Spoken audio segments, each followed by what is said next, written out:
on va pas faire de l'histoire longue, mais enfin, il y a quand même des trahisons successives, on va dire, de la gauche dans son ensemble et du Parti socialiste en particulier, notamment à partir de 1983, avec le tournant de la rigueur, la parenthèse libérale, bon, qui est une parenthèse qui ne s'est jamais véritablement refermée.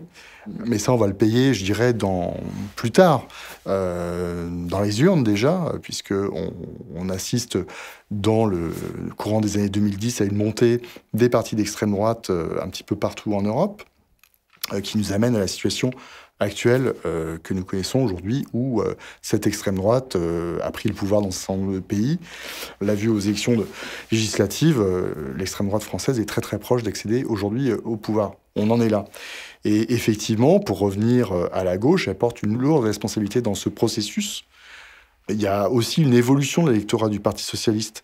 Je parlais de Paris au début. Paris, par exemple, bascule à gauche en 2001, comme Lyon. Et à l'époque, c'est perçu comme une grande victoire. C'est la première fois depuis la Commune de Paris que Paris est à gauche. Mais pendant ce temps-là, on perd plein de petites villes en France, de petites villes populaires.